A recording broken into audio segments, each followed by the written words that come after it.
Joshua Roberts. Joshua Roberts. Spell your last name, Josh? Roberts.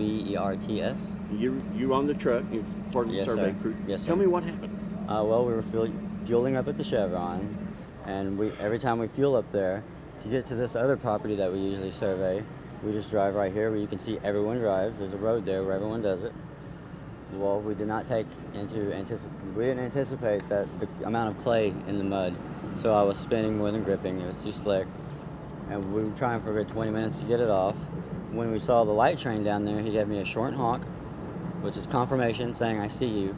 And then when he got closer, he gave me the long honk, which says get off the tracks quick.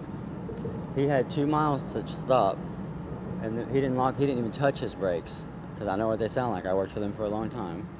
He didn't hit his brakes until after he hit the truck. When I went down there to ask him why he didn't stop sooner, what he said to me was, "I thought you were a shadow." My truck has big, bright yellow lights blinking on the top of it, and there were 2 guys waving huge orange cones at him.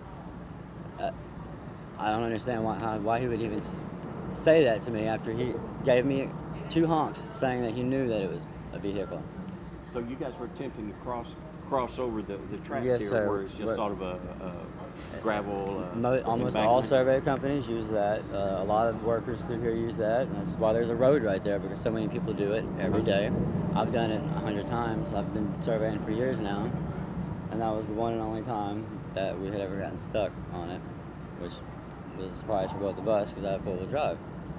But I guess there has been a lot of rain here, and there's a lot of clay in this dirt, so it's just slippery. So we couldn't get off. Both you guys are okay? Yes, sir. Just shook up a little bit? Yeah, very shook up. We waited till the last second. I was flooring it backwards, and Joe was on the front lifting it up with the jack. I jumped out of the truck and I said, "Joe, I'm out, get off the tracks." And I had to yell again, "Joe, get off the tracks." Just within inches of that train hitting him, he jumped out of the way. But Joe's a Marine and they're hard-headed, so they don't really listen to the first time. He said, "Joe, don't die for my truck, man, come on." Now you actually saw the impact. What did he look like when he hit the truck? If it wasn't my truck, I would have thought, wow, that was pretty intense, but it being my vehicle, it was very devastating. Pretty loud. He drug it from there, I guess 200 feet to here, and as you can see, completely destroyed my brand new truck. I was going to say, it looks like a brand new truck. I'm just mad that he had the audacity to tell me he thought I was a shadow when he gave me confirmation honks that conflicted with what he told me over there, trying to save his own butt. And I'm sure he won't get in a speck of trouble. I worked for these guys for a long time, and they don't get in trouble. The main thing is, you guys are okay. Yes, that really is all that matters, really. We're fine. Joe's alive, even though he's hard-headed. Any other comments you'd like to answer? I hope somebody takes care of it. I know they're probably not. I'll have to still pay the $9 grand for the truck. In the meantime, I have teenage children I have to try to provide for somehow now. That was my bread and butter. I lived in that truck 16 hours a day, 7 days a week, so my children can have a good life. And now I don't know what to do. I don't know what I'm doing now.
watching the news, me and old man JD.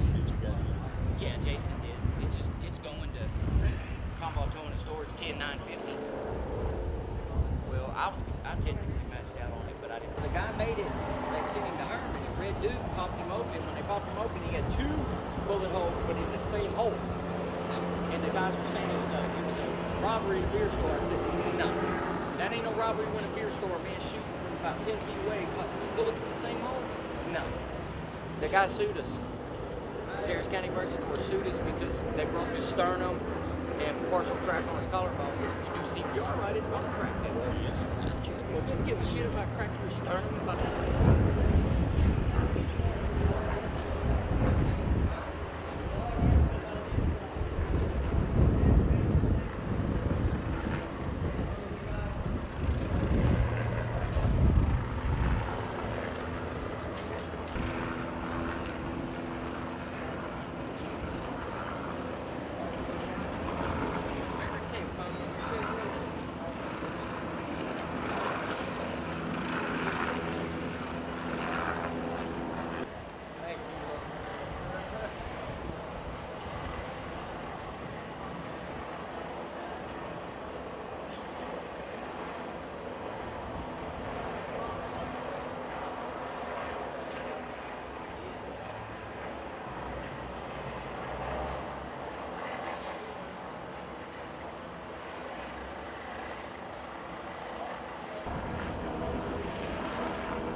Gave him what I call a confirmation, a short bonk, that he seen him, and then he said he thought it was a shadow.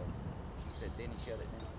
But he said he was waving and flagging him and giving him horns from back there. So what you may have thought a horn is stupid airline blowing to go through there. I walked off and I turned around and walked off.